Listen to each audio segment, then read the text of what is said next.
Today's project is a continuing saga of putting water in the winery. Now I have a kind of a pencil mark here of a 2-inch pipe that's going to go into for the drain, and I'm also going to have to put a smaller hole in to bring my PEX up in.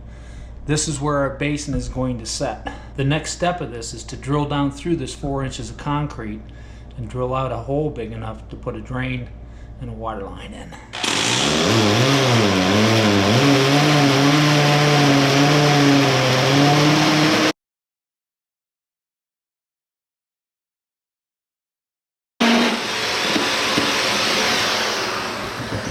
Hole number 1 is done.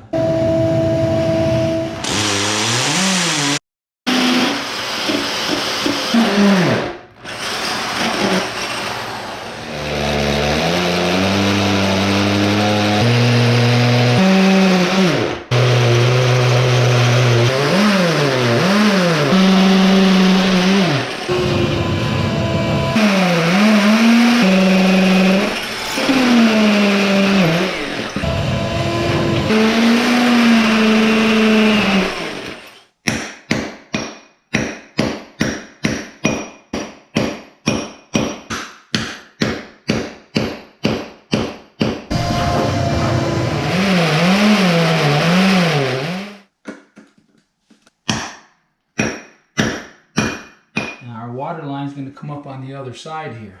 You can see the PEX coming up out of the floor here. Once I got this hole drilled, which you saw me do, I just ran that pipe up through. But again, it was raining most of the time. Now the drain line was easy because where I needed to hook it up was right at the bottom of the floor. So the drain line is in, the water line is in. Now we're going to hook up the drain line and we're going to hook up. I dumped sand down in around this, all these lines, and I sanded them all the way back to here under the building.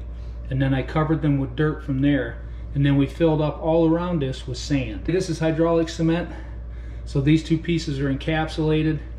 Now because this pipe is so close to this one, I'm going to deal with the water first. I'm going to cut it and I'm going to convert it from what is PEX 3/4 inch here.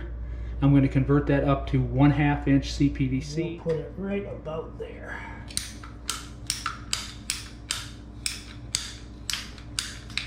And I figured it would be way easier to do this outside of this than trying to do it once I get it in here.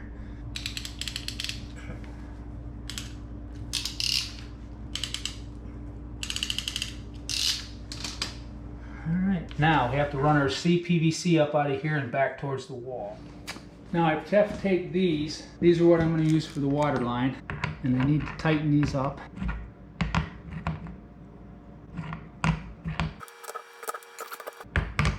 Now I'm hooking up this hot water hose as well. I'm going to have this all prepared so when I need to run those lines, it'll be down here instead of trying to work up behind the basin once it's installed and the drain's in. This is the drain, 1.5 inch thread, pipe thread to plastic. So now I need to tough tape this and tighten it in.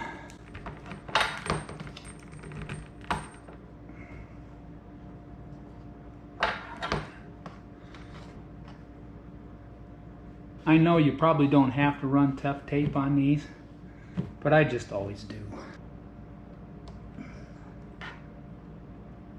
Now with the basin out of the way, we're going to hook up this CPVC line coming in. Alright, I'm going to install a main shutoff right here, just so if I have to, I can shut the water completely off to the place. Probably would be good forethought. 3 inches to a T. 9 inches. Alright, that looks good. I need to cap that end, and I need to cut another nipple here and cap this. Alright, I've got these capped on the ends. I have enough room here that when I get this in, I should be able to turn this enough to be able to cut these off when it's time. Put that right there, because I should be able to bend my PEX a little bit and be able to clamp that off with no problem. The next step is to put this on. This is going to be the shutoff for my cold water. Okay, I've got a clamp on the wall here. This is all secured. Now we've got to hook it up here. Now you can see I have tough tape on that. I've marked this, put this in, and I've got a piece cut for it. Now, P-trap's in here. This is capped for now. I'll probably run it up a ways and put a vent on it. So anyway, the water is in. We have water in the winery. And everything's going where it should. This is the other spot that I was worried about it leaking at, and I don't detect any leaks here. The compression fitting I put on is plastic. There'll be no corrosion. This line should last for years and years and years, so that's good news. Everything's good. And the water pressure is fired up at 60 pounds and there is no leaks anywhere. Thanks for watching. Catch you in the next video. Have a great day.